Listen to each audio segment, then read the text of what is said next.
notwithstanding an elaborate note in page 125 through 6, wherein the author describes the new house preparing for Napoleon under such favorable colors, I have no hesitation in saying that it is placed in a situation nearly as bleak and exposed as that of the old barn.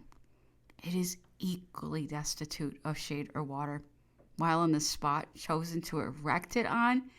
is decidedly contrary to the known desire of Napoleon, who, when applied to for his opinion on this subject by Sir Hudson Lowe, replied that though Generals Monson, Bertrand, and myself, that if he intended to build a new house, let him build it in a place where there was shade, verdure, and water, and sheltered from the sharp trade wind. That the application thus made to Napoleon was a mere mockery is evident from the result, which he had so clearly foreseen. Moreover, when finished, the insalubrity of a new and damp building will be united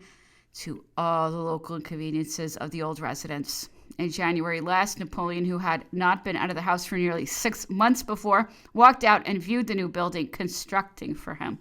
After considering it with attention, he desired General Monson to communicate to the orderly officer that he would never inhabit it. Si elle est pour lui, said General Monson to Captain Nichols, comme cela n'est pas du tout, il me charge de vous déclarer qu'elle est tout à fait inconvenable et qui ne habitera jamais. Napoleon says he's never going to live there. Had it been the intention of Sir Hudson Lowe or Lord Bathurst to have rendered Napoleon as comfortable as this wretched island might allow, he would have been accommodated either in Plantation House, the only good mansion on the island, or at least a house could have been built for him at Rosemary Hall or Colonel Smith's, where there is some shade and water, and which are sheltered from the bleak southeast wind. Napoleon, in consequence of the great sensibility of the membranes of his nose, a fact well known to all those who have ever been about his person, is extremely susceptible to catarrh, of which complaint he has had several attacks, some of a very violent nature. For this reason, the unsheltered and bleak situation of Longwood renders it most obviously an improper and unhealthy residence for him, as was evinced by the frequent severe colds and other inflammatory affections which he experienced when he did go out. The deleterious effects of the sharp trade wind, even upon vegetable life, is exposed. Situations like Longwood has been satisfactorily proved in page 33 on the authority of the actual senior member of the Council of St. Helena, and clearly manifests that any attempt to procure shade there by means of trees must be fruitless. Some remarkable occurrences attended upon my departure from St. Helena tend so strongly to manifest the manner in which justice is administered in that colony, and I feel it incumbent upon me to lay them before the public. While occupied on the 25th of July, 1818, in preparing the medicines which I left with Napoleon's valet de chambre, and in explaining to him the manner in which they should be administered to his master, Lieutenant Colonel Wynyard, Sir Hudson Lowe's military secretary, went to my apartments, and without my knowledge, took upon himself to order my servants to pack up my effects, which they were compelled to do with the utmost precipitation. And in open trunks, on returning to my apartment, I put what money I had in gold, amounting to about £200, in my pocket, and consigned $600 or $700 to Captain Blakeney, the orderly officer, with a request that he would send them to me on the following morning. I also took 2 snuff boxes given to me by Napoleon, and hung a valuable cameo to my watch chain.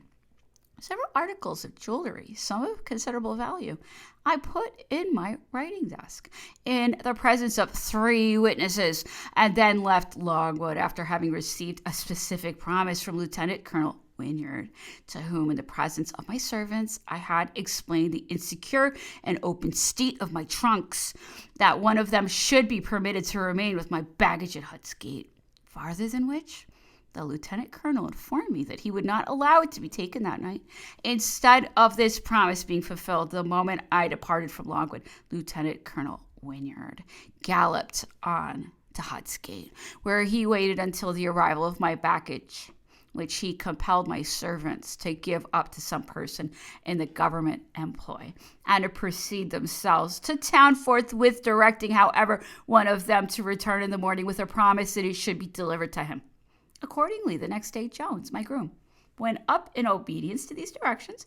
and pursuant to a signal made to that effect from Plantation House. But upon his arrival, instead of receiving my baggage, he was seized, thrown into a guardroom, and imprisoned there without being permitted to even see my property.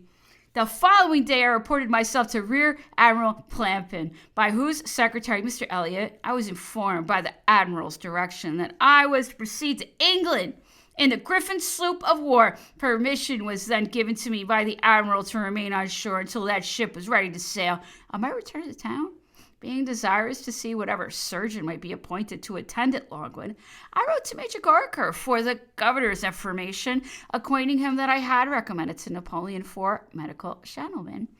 from amongst whom I had advised him to choose a surgeon. This letter was returned to me unopened. The following morning, soon after having dispatched it, Mr. Weston, the jailer of the common prison of the island, came and informed me that he was ordered by Sir Hudson Lowe to see me off the island in an hour's time, and that I must not proceed farther up the town than the spot on which I was then standing.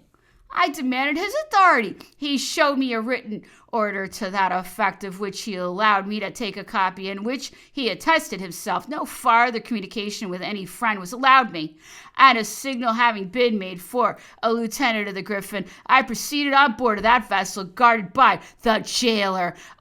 and then dogged by 2 police spies, after having preferred a complaint to Mr. Brooke, the actual senior member of council, against the illegality of the measures adopted towards me.